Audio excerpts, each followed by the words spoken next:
Hello and welcome to the Thriller Zone. I'm your host, Dave Temple. It is so good to have you here.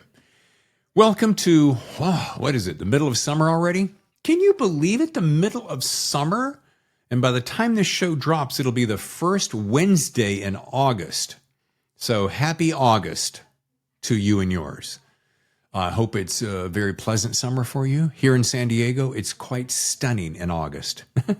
I remember back home in Carolina, hot and sticky and humid, the kudzu and the crickets and the cicadas. Whew, entirely different world. Anyway, welcome to summer. I will be doing a little summer vacationing here in the next few weeks, so you may not be getting a show every single week as per usual, but I'm sure you understand that and will plan accordingly, and I thank you for your support.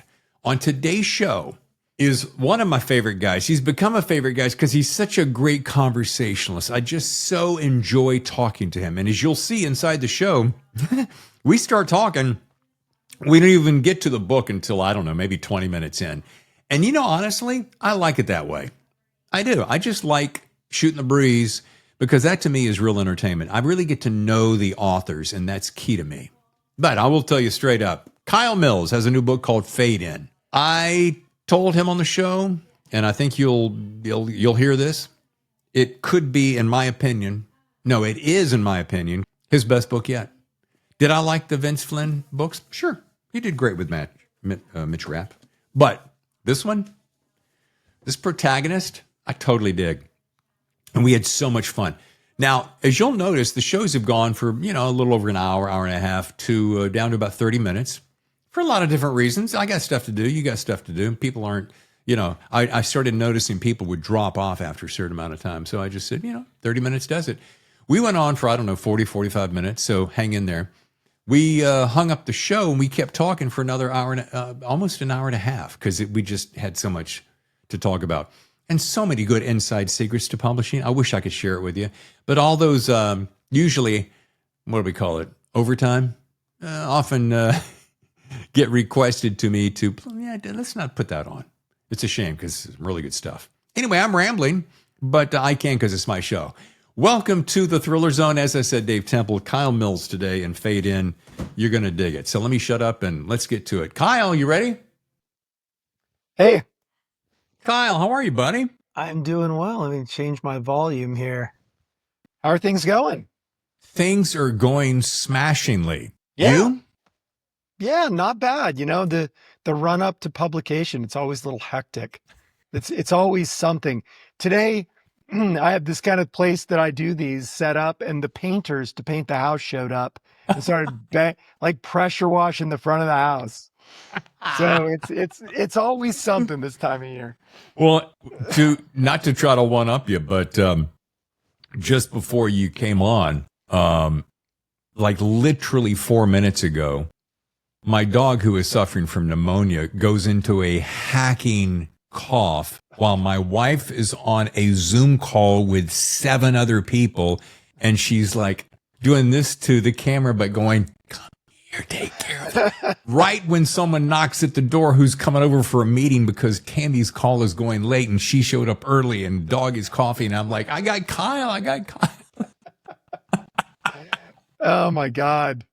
Honestly, I'm pretty open today. So if you want to push off or take care of the dog, I'm fine to come back. No, that bitch is on her own. Last time we spoke, you were in a room. You were in a different room. There was a palm tree next to you. You were in Spain. No, I don't know. I might have been just out where they're pressure washing the front of my house. Oh, I'm stuffed in a corner of my bedroom now. Oh, okay. You were inside. It was not a palm tree. You were inside. It was a nondescript room. There was a palmish tree up against the wall. Well, that probably was Spain. Okay. Because I probably just moved in. We had probably just moved into our flat, and we had 2 pieces of furniture. Yeah, I remember there was. It looked like nothing happened. So where are you now? I'm in Wyoming. Okay, gotcha. That's right. You're one of those. I would say bi-coastal, but you're bi-country. Bi-country, yeah. Bi-country. 1 year there, 1 year here. We're moving back on the 19th. Dude, you're living one of my dreams for crying out loud. Yeah. Well, maybe two of them. I mean, you're living in two countries, and I got a point about that. And you're writing books, so you're like you're slamming it and jamming it, and you're a world traveler. I mean, I'm humbled. I'm humbled. Well, it's it's great. I mean, it is definitely great, though. I will say it. Sometimes the fantasy is a little better than the Yeah. reality. But yeah, I mean, we've had 7 floods in our flat in Spain so far, and we're just at the point where we're just like, we'll just see what we find when we get back. Wow. But you are loving Spain, aren't you? Yeah, yeah, it's been a great move. It's really fun and challenging and exciting, and Yeah. sometimes hair pulling, because but it's interesting because you get an opportunity to find out what it's like to be an immigrant. So, which is an interesting perspective. Yes. And if we can take just 30 more seconds on this, I want to talk about one thing. I have been watching, my wife and I are getting ready to take off for a nice long trip out into Europe. And Nice. thank you. We were talking about how crazy the world is and how we see all these people exiting stage left because of the current regime. We'll try to dance around some of this. And so he said, if we were going to have a second residence or a primary yet in another country, where would it be? And we're like, well, we've always dreamed of Italy, but then I hear nothing but fabulousness about Spain. I mean, like every time I turn around and I'm like, and then I know I'm talking to you and I'm like, honey, I'm going to ask him. What's it like in Spain? What's the cost of living like and all? And do you have to, you got to learn the language and are you treated like an immigrant and how does your money work? And It's dirt cheap to live there. God, We rent our house in Jackson. That's plenty to live large and have money left over at the end of every month. Now we did buy a flat, renovate it. That was expensive. And that's, I'm not counting, right. like if I'd had a mortgage on that or something. Sure. The Spanish are lovely. Yeah. The food ain't as good as Italy by a long shot. And there is an anti-foreigner movement there for sure. I think it's targeted more at tourists than I've never experienced it. Learning the language is an absolute bitch. Like people don't tell you that. Language is sort of like weight loss where people say, oh, well, if you sign up for this, well, you'll lose 100 pounds in the next 3 weeks without ever any effort. Yeah, right. Right. Like more like it's like 10 years or something Oh, shit. to really wrap your mind around, like to the point where now we can have like dinner parties with Spaniards. Right. But even then, at the end of it, my wife will just go into bed and just flop on the bed and just say, don't talk to me. I'm going to sleep in my clothes. You're just like concentrating so hard. And but a lot of people that live there don't ever learn it. It's just that we thought it was important. And I like it. I like studying languages. So yeah. Well, you're smarter than your average bear. It's let me tell you, if I master Spanish, it'll be the hardest thing I ever did, for sure. Harder than writing a page-turning thriller? What? By 100,000 times. Yeah, it's like writing a thriller in Spanish. What it's like. Hey, well, look at it this way. At least you're not learning, say, German or Chinese. Yeah, and the great thing about Spanish is you do have this huge Spanish community in the United States, so you've heard it, you see it. Like it's not like, oh, I'm just suddenly going to learn Chinese. Yeah. But and my God, it's hard. And one more thing on Spanish, if I may, and I'm not fluent, trust me, even living in San Diego, where some people say, well, why aren't you speaking Spanish? I'm like, it's my country. Is that there are a lot of words that are just very similar, and it's kind of easy to pick up. Yeah. The grammar is really complex. Whereas English grammar is very, very simple. So, It's simple to us, but don't say that to people trying to learn it because it's pretty simple. I mean, you could learn the English verb system, add an S to he. Right. There, I've just taught you the English verb system. That's 3 years. Like, what are there, like 5 ways you can say a verb in English and maybe 110 in Spanish? So it's and then you got the masculine and feminine things. You got to remember every word, what the whether it's masculine or feminine. And at the beginning I thought that's not that important, but it's like nails on a chalkboard to the Spanish. Yeah. So you actually have to get it right. And don't get me started. Yeah. Don't get me started. Kyle, this is what I love talking about. This is why I love talking to you, because you're just so well read, you're so well traveled, and I say this with all due respect, you don't take it all too seriously. That's what I love, man. Right? Yeah, that'd be depressing. You gotta take it in stride. Yeah, take it all in stride. Hey, by the way, let's do this. Welcome back to the Thriller Zone. There's your official open. Insert Dave, I love you right here. Thank you for having me, Dave. I love you. Okay, thank you. By the way, fade in. I'm gonna. Is an old girlfriend of mine used to say when I was trying to get something. She goes, "I'm not giving all my candy in the lobby." So I'm going to give you all the candy in the lobby. This is your best book yet. I'm going to start with that. Thank you. Yeah. Thank you. And sure, I was a big Vince Flynn fan when you filled in that sandbox. Sure. And I've liked your other standalones, but this one, I don't know what it was. This comes out of the gate with a bitch slap and surprises, and it's so timely. I'm like, wow, his finger is right on that friggin' pulse, man.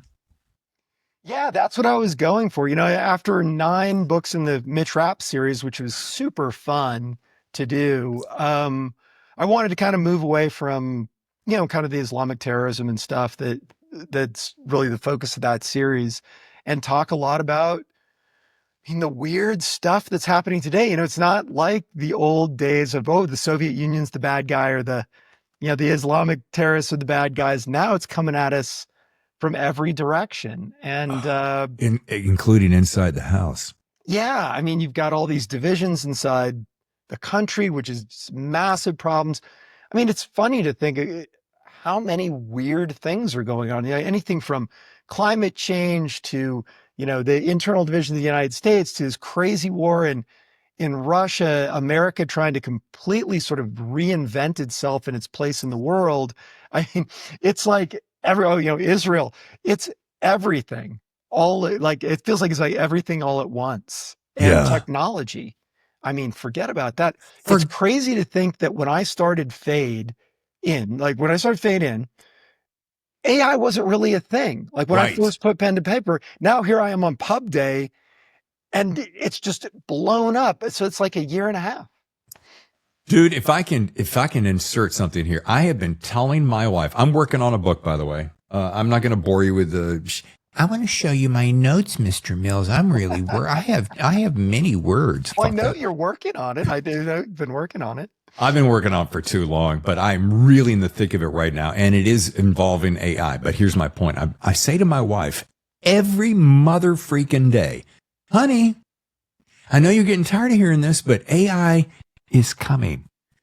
A few days go by. No, honey, AI is coming in like a tsunami. A few days go by. I'm like, honey, we're going to be drowning in AI very soon. And she's always like this. And this is, I love her more than my next breath, but she's like, AI, shmai, I'm like, okay, honey, every time you download an app on your phone, check and see what they're getting from you. Oh, it's probably, they have it anyway. I need that app. And I'm like, but you're giving this stuff away. Anyway, my point being. And it can be analyzed now at the speed of light, which was not possible before.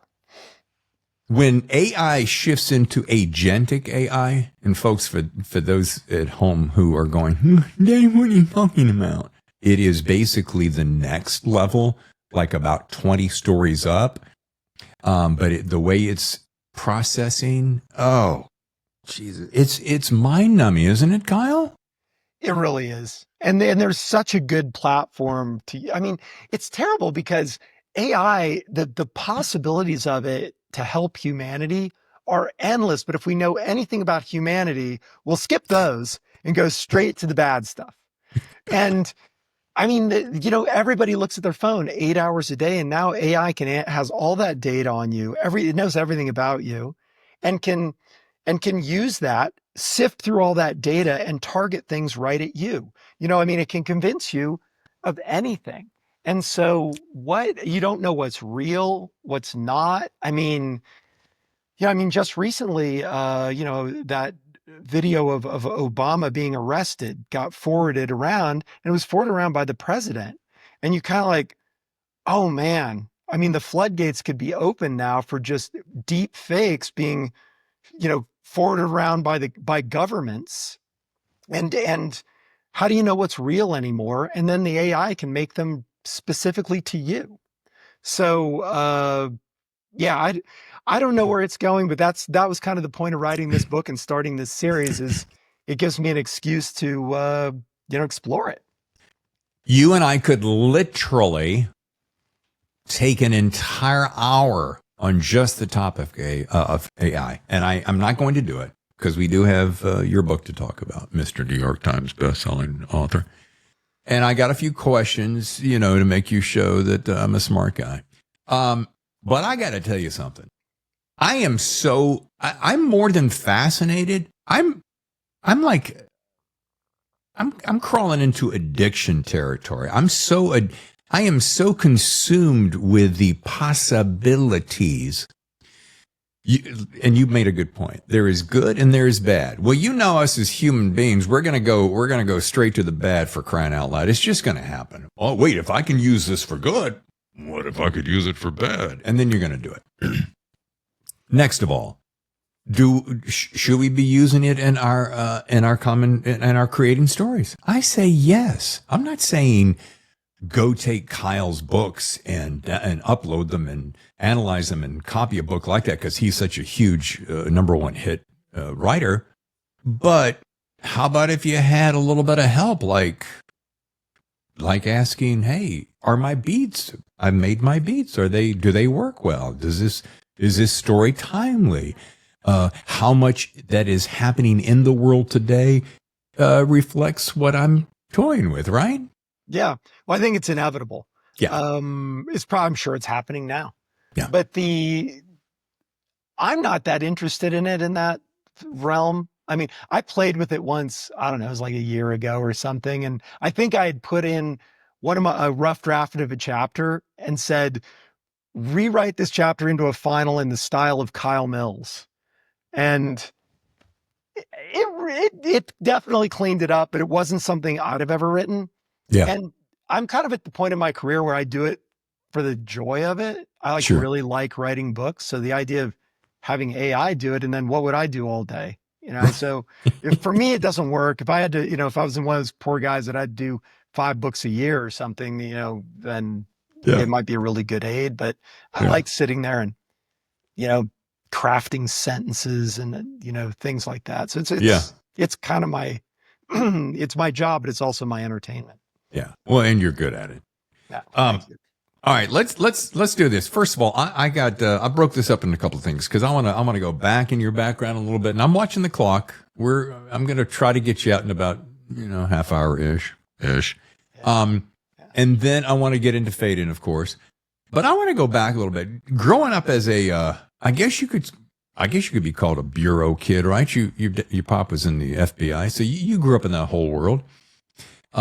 Did moving around the country, which I have to assume you did, and probably served you very well as we just started the conversation about, and, absorbing all that inside knowledge. Now, I'm not saying that your dad said, well, son, let me tell you what I did today. But did that, and I hope this doesn't feel like Captain Obvious, but did that insider knowledge kind of shape your writing and your worldview?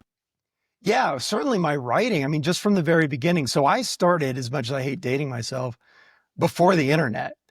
And I wanted to write a book, but I read really widely. I love thrillers, but I read all kinds of stuff.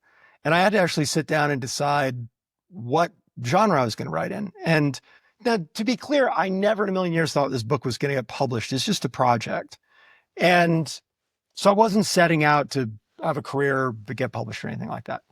And I thought, oh, well, I know all these people in the intelligence community and FBI and stuff. And I mean, you couldn't look stuff up on the internet. It didn't exist. So I thought, I kind of out of sheer laziness, I'll write a thriller. And, if I need to know what I don't know, the director of the CIA's office looked like, I can call him. I've known him since I was a little kid. Wow. So, that was kind of what set me off on the thriller path. And yeah, like I said, I mean, here I am 25 or something books later, having not started out with that plan whatsoever. And yeah, you get to absorb all that stuff. I was around Spec Ops, CIA, FBI, MI6, those were the friends of the family. So yeah, it was great. Dude, I'm sure I knew some of this. I don't think I knew it to that degree, but I'm trying to picture young Kyle. Gee, Dad, can I have some more mashed potatoes? Yo, what did you do today, Mr. Black? I'm just trying. It is those early. It's funny. The early memories are still there. My father would come in from work and he had that, the Hoover era with the suit and the big old wing tips. Oh, yeah. And he'd immediately go in and take his gun off and put it in the drawer, and then dinner would be ready. It was back in the 70s, right? Mom would have dinner on the table, and he would sit down and yaffle it all down, still like in his suit pants and shirt. Super. Remember those shirts, man, starched, and my mom, when she'd iron them, they'd be lined up against the wall. They'd stand against the wall. Cause man, if you were in the FBI, you had to be perfect back then. God, I remember those days. Niagara. I think it was called Niagara. Because that was back. I would dampen your shirt, then spray the shit out of it, and then put it on that heart. Because I wanted to be able to lean up against the wall. For some reason, that was cool. I don't know. Anyway, so I'm trying to picture that, and that in and of itself is fascinating. But now I want to go forward a little bit. So now you've spent all this time in the Vince Flynn world, which you nailed perfectly. I don't want to spend too much time blowing smoke up your skirt, but what's it like having stepped away from that and being able to just kind of go, you know what? I'm back to just doing what Daddy Kyle wants to do.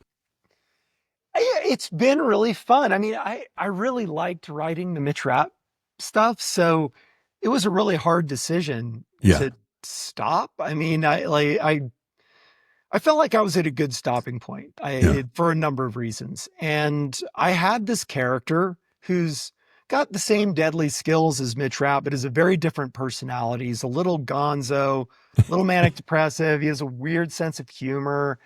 He's kind of a little bit of a pop philosopher. And I thought he was the right guy to tell the story because Mitch, I considered I kind of had finished an arc with the Mitch Rapp stuff. I won't bore anybody with it, but I had this very arc where I would start him here when I took over and I would leave him here. And then it was time for another arc. Sure. And the question was, do I explore all these things that I'm exploring now in the kind of the modern world through the eyes of Mitch? And I didn't think it was quite right for him because he's the master of his own universe. Right. Too powerful. I wanted a guy who could feel like we do every day, who's like dragged along and doesn't understand it.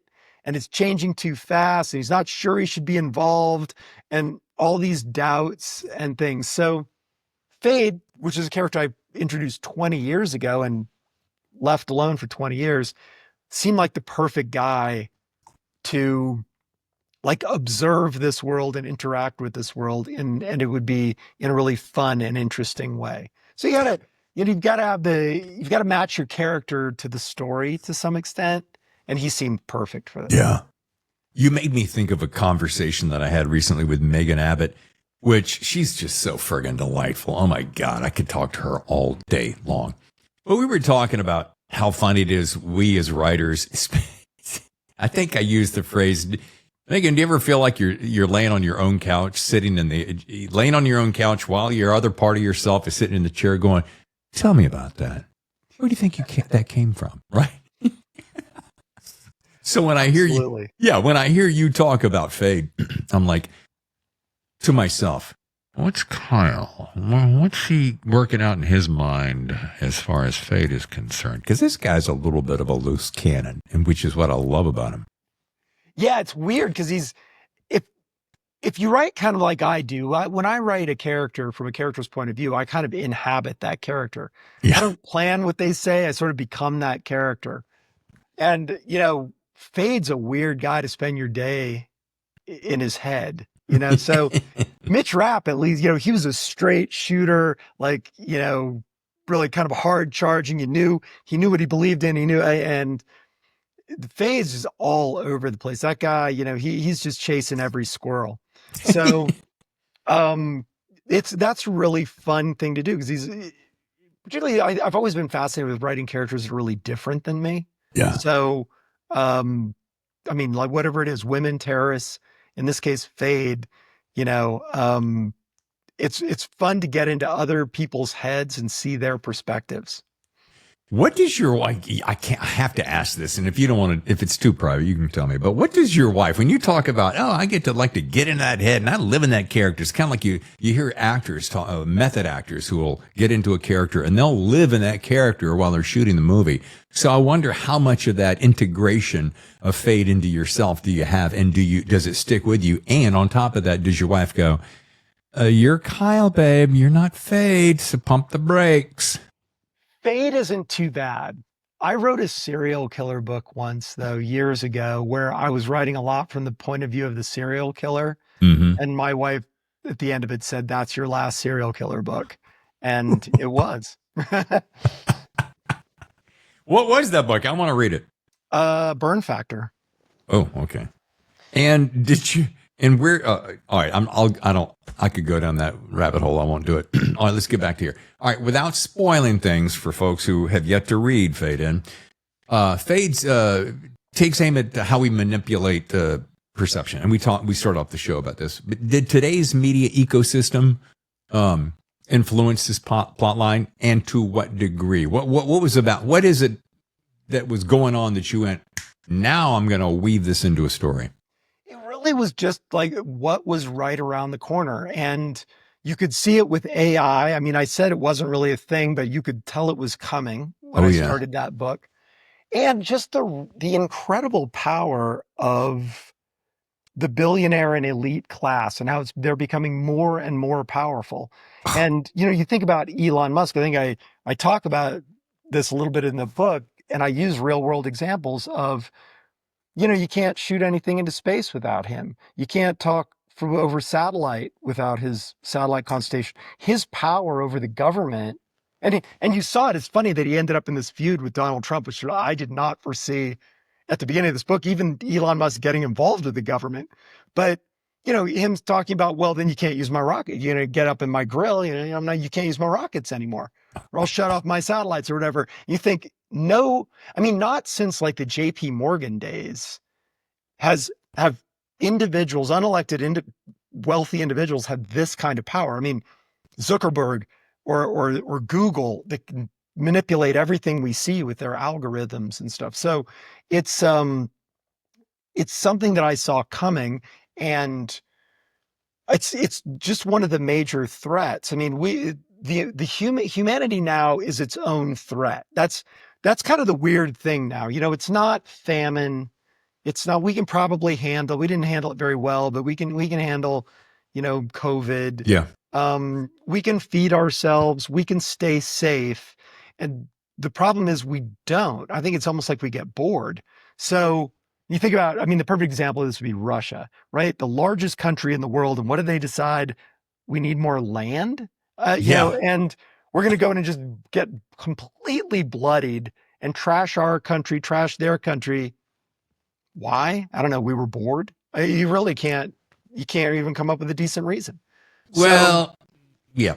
Those are the kinds of things now that have we moved into our self-destructive phase. And on on an existential sense, which I think is an interesting thing that people don't talk about with AI, as that gets better and better, humans have been real. I've always prided ourselves on being special, right? We're smarter than any other thing. We can do these amazing things. And I think it's going to come out pretty soon that we're not that amazing, that AI can probably do it better. Where does that leave us? What's our purpose? And, it could be breaking into tribes and fighting amongst each other to find an identity, which is important to humans to have an identity. Dude, So that could be something that, really causes us problems that nobody's talking about. this is so you're so on point. This is it's such I don't want to say scary time, but it is an alarming time. And I could go off on like 5 different tangents. I'll try to stay focused. The real just being, and I say this to my wife, we are getting closer and closer and closer. I mean, I don't mean like, oh, it's going to be like in another 5 or 10 years. No, every day AI is improving. And the deep fake ability, both voice, face, turning photographs into video is mind-boggling. But to your point, and I thought about this the other day when you see the robots, I'm like, I was talking to Tammy, I'm like, think about this. Let's use Amazon as a case. Why wouldn't you want it full of robots that don't complain, don't break down, don't take potty breaks, work 24/7. All you got to do is make sure the batteries are charged and they're with precision and so forth. I mean, it's not going to take us long to get there, right? No. And it's really is worrying because even if you create this utopian scenario, which a lot of people have, that they say, well, let's say all those robots have their own economy. It's Right. great. And they pay us to sit around. Like, right. And you could see that happening, right? Yep. Amazon still makes a bunch of money. The robots pay us. And then they say, well, then people will be able to read the classics and do all these creative things and all this. No, they're not. They're going to find a way to fight we're going to find a way to fight amongst ourselves, right? We're going to break into religious groups and racial groups and political groups and everything in a desperate attempt to find some purpose. Now that we don't go to the factory all day and build our widgets for the world, right? We all feel that. Yeah. I mean, I feel that. I think about retirement and it scares me because I'm like, well, what do I do all day? Like, I'm going to wander around in my slippers. And so, now you have the whole world running around their slippers, particularly young men who have access to a lot of weapons. Like that's just not a good formula. You want them tired at the end of the day. Yes. Between weapons and money and power. Oh, again, go down a rabbit hole. I'm not going to do it. All right. One thing I particularly found fascinating about the Fade In, how it tackles themes of a couple of different things. Power brokers operate in the shadows, question of whether fate is saving humanity or helping to enslave it, kind of like we're dabbling in the AI conversation. How much do you think of that current global politics influenced shadowy organizations that recruits fate? Because that's one thing I dug about this. So Fade's like, oh, I'm going to go do this thing. No, we want you to come back in. Come on back in. Because if you do, we got a little favor to ask, but you're going to do this thing. So like, how does that all come together? Yeah. So John Lowe is the character here, who's this billionaire. He's extraordinarily powerful. And he's essentially trying to create a situation, a system in which he gathers all these very powerful billionaires and some politicians together and says, what we're doing is really not that productive. If you're worth $200 billion, what's another $1 billion to you? It's nothing. Should we maybe try to think about on a larger scale what the good of society, what the dangers are here? Because politicians have become power hungry and useless to a large extent. They don't want to solve problems. They're better off creating them and, using them to hype up their base. So that is the idea. And he's not a Boy Scout. He understands that there's a dark side of humanity, and that's why he needs a few people like Fade who have a certain skill set that, problem solving methods that wouldn't normally be available to billionaires. But he understands that that's a necessary component. Two, he jokes around, rule the world, but in a way he kind of wants to do that.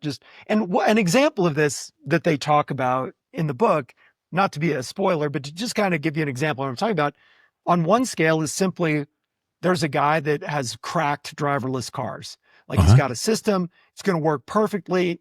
And in a few years, they'll take over everything. Nobody will be driving anymore. Right. The problem with that is the number one job for male Americans is driving in some capacity, whether it's trucks or cabs or whatever, tractors. And so they say, well, that's going to put over the course of the next 3 years, absolutely enormous amounts of young men, as we were just talking about, out of work. Yeah. That is a really bad idea. What's the benefit to this? And so they say, we're going to put the brakes on that and just make it a safety feature, but you'll still have the illusion that you're driving. If you're going to drive into a wall, it'll stop you, or over a little league team, but otherwise it's not going to work that way. Right. And so that's one of the things they do, that they see these technologies potentially becoming really destructive to society, even though maybe they're the best intentions. So it's, but they can act on a global level in a way that really before only the United States could. So, and particularly as the United States pulls back from its global role that it's had for, since World War II, they see that as a power vacuum that absolutely needs to be filled. Otherwise, you're going to end up with chaos. Let's take a short break, and we'll be back with more Kyle Mills in just a moment. God, that's the other thing about this book. It is so today. I mean, it's like you have to read this book today, and by the end of next week, you'll go, that book was great, but that is so yesterday, because look what's happening now. Hopefully they'll say, yeah, all that happened, and now it's worse. Yeah. And then I'll have to read my next book. Yeah. Well, and that's the perfect tee up for me. Looking ahead, do you see Fade, especially in this particular case, do you see this as a one-off or maybe a beginning of a new series? No, definitely the beginning of a new series. I've actually finished the first draft of the next Fade book. So this is just somebody, like I said, that's just a great set of eyes to see how the world is so quickly evolving and where it could fall apart. And, there are so many places, it used to be the Soviet Union. How could it fall apart? One way: the Soviets shoot a bunch of nukes at us. Right. And that was pretty much your only choice. Right. Now it can come at you from any direction, and in directions that now, like you were saying, next year, things could be happening next year that we couldn't even imagine were going to happen sitting right here today. Dude, this is a little bit of a tangent, but I was watching a conference on AI yesterday, and this guy comes out with this drone. Let me see if I can find the drone. Was literally the size of this little book in my hand. It was that small. And he's getting ready to talk to the audience, and he goes, "Hey, watch this." And there's a dummy at the end of the stage, just a mannequin, not an idiot. And he's standing, and he goes, "Watch this." And he takes the drone, throws it out in the audience, and he goes, comes up, target accuracy, puts a bullet through the guy's head and flies away. Yep. And that's going to completely change warfare and the way that countries, fight with each other. I mean, these swarm technologies and AI and stuff, it's just completely going to change everything. So, to that point, it was no bigger than this, and it put a bullet. He goes, that's nothing. He goes, you can put a payload of, we'll call it C4, and have this thing fly, whisper quiet, miles away, drops a bomb. We kind of learned this in Ukraine, etc., right? But that technology, when it's that drone technology, and then on top of that, and then with this, I'll stop. Then I saw something out of China where they had hundreds, thousands of these perfectly lined up, and they all flew up like a massive cloud, but in perfect uniform fashion, and went off and did their thing, and then came back in perfect fashion and landed. I was like, that's when I went, oh, this shit's about to get real. Yeah, it's crazy. I wrote a book years ago called The Patriot Attack, and it was about a military conflict between Japan and China. And the Japanese had built this massive military capability, but their motto was like small, autonomous, and cheap. And so, that's what they did. And it was just lots of crappy things that swarmed and stuff like that. And now we're moving in that direction. And, there's huge dangers to that too. And I think about China and Taiwan now, that very much because of exactly that technology you're talking about and similar ones, China's window to invade Taiwan is closing. Oh, yeah. With these technologies, in a few years, it will simply not be doable. You'd lose millions of people, and you'd never get a foot on the, on land and survive. No. And so it worries. You see what Russia's done, everything. You think, God, could they get completely irrational and say, if we don't do this now, 5 years, they also have an aging population and all this stuff. 5 years is just not going to be a deal. They're going to have thousands of drones all over this island underwater and everything. So, I mean, you're creating this thing where the world is changing so quickly. Some people must be thinking about, if we don't set the world order now, we're not going to be able to in a few years. It's just going to, it's going to set itself. Remember the old days when you thought, oh, that country over there is going to send this great, big, massive missile. You'll see it coming hundreds of miles away. Watch out. Oh, we got plenty of time because we see it coming. Those days are gone. You're not going to see it coming. That's the thing. You're not going to see any of this shit coming. And it's weird because it's just, this is going back again to what I'm talking about, that people going a little bit crazy. Mm-hmm. Maybe because their needs are met and they have nothing else to worry about. But this idea of war in the modern era is unprofitable. Think about the good old days, right? You're Roman, go in there, kill everybody, take all their stuff. That's a profitable war model. Sure. They shouldn't do it, but you can see why they wanted to. Right. Now, there is no way you could ever take anything that was worth what you spent to get it. Right. And so, what Russia takes over Ukraine and what they get some rare earth mineral. It's just nothing that could even come close to compensating them. Same with Taiwan. But then you think that doesn't mean they're not going to do it though. But all the loss of lives, that's what just, it's crazy. Yeah. As I use this phrase with my wife all the time, I'm always, we've lost our collective shit, man. We just really have. But why are we here? Right. These are the big, people are starting to ask these existential questions, I think. And I remember when, was it Deep Blue beat Kasparov in chess, and people really freaked out because that computer was smarter than the smartest human. Yeah. And where did that leave us in the hierarchy? We always thought we were here. Maybe we're down here. Yeah. And then we've all seen this barrage of videos where the robots that are hanging over there attached to this thing goes crazy by itself, like out of nowhere, and starts attacking the guy who's just running the store. I'm like, oh, you don't think there's going to be a little bit of fallout where all the robots become agentic and then talk to each other and go, we don't really need these guys. They're breakable. They bleed all over the place. Let's just destroy them. Okay. They've already also had an instance of AI trying to delete an AI and it protecting itself. Yeah.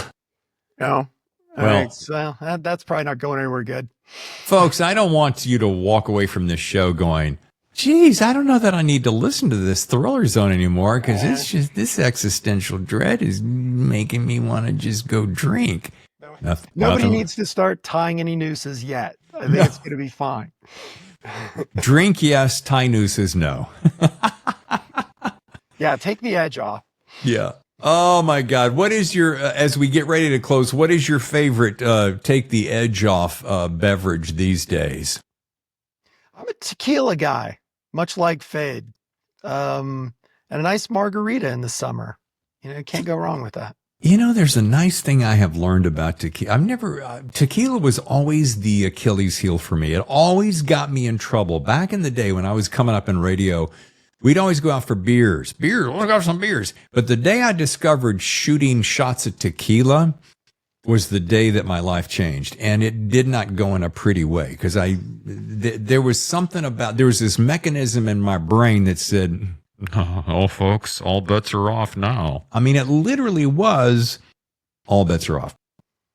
So I just stopped and I walked away. And I thought, well, no good can come from that.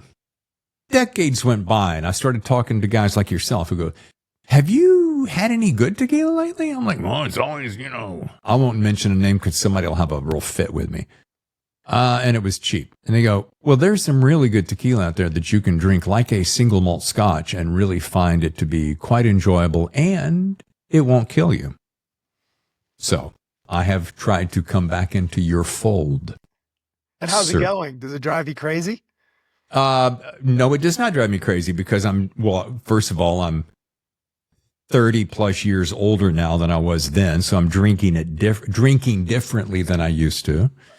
And it's more for the enjoyment. And you and I would sit around and have one and we'd just talk and it would loosen us up and we'd have more conversations and so forth. And we're not sitting there slamming them like you see in, movies and so forth and getting completely blackout drunk. Yeah. A shot of anything is probably a bad idea. What's that old saying we used to say, fast in, fast out? So, yeah. It was fun when you're 20. Yeah. When you're 20. When you're 15, 20, 25. But, when you get up around 36, 37, like Kyle and me, you don't want to be doing that anymore. We got our 40s and 50s to look forward to. We want to walk into it gracefully. Not stumble into it accidentally. Right. And get hurt on the way home.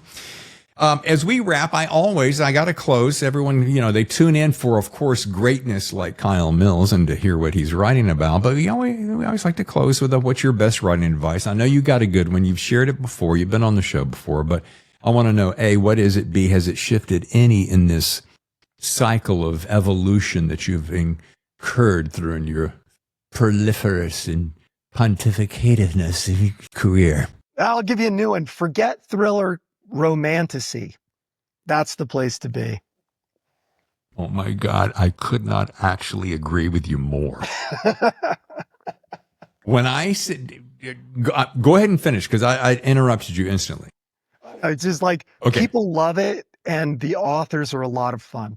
Like if you go to a writer's conference and you've got to pick a table, romantasy. It's so funny because it used to be when you would hear the word romance, you'd go, oh, Harlequin? Oof, I'm not going to do that. It's all sappy bullshit, right?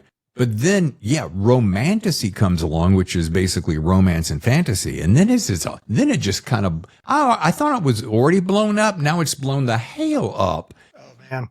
It's crazy. And I thought, if we can keep on this tangent for 1 second, because I did ask you, and it is my show. When we talk about popular books, thrillers have always been popular. Mystery, science, suspense, thriller, sure. Romance has always been popular. But romance, I did some numbers recently. I won't remember them right now because I'm on the spot. But it's like 4 or 6 or 13 to 1 over thriller. It's crazy. I think of some of these people out there, they're like, oh man, if it only sold like Tom Clancy, that'd be just a huge failure for me, right? Right. Yeah. But let's get it down to reality. Could you sit down, Mr. Mills, and craft a really tasty little romantasy book? I think I could. I like building worlds. Yeah. And I'd have to study the genre, but I think it'd be really a fun challenge. But I don't think 60-year-old white dude is not probably your best bet for a romantasy author. Maybe. However, what if you were to have a pen name and maybe like, for instance, We Never Saw You. I mean, you come up with a pen name. It sounds kind of super sexy. And actually, you could interview me. I think can I use AI to just change what I look and sound like? While I'm sitting here, I think I can. 100%. And when we hang up, I'm gonna talk to you about this a little bit further and peel it away for you. But folks, once again, I hope you enjoyed the show. The book is Fade In. It's going to be a long time before this little genre fades out. How you doing? Look at that. How did I do that? Nice ending.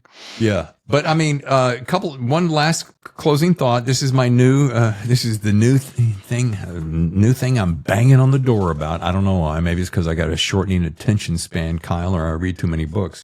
321.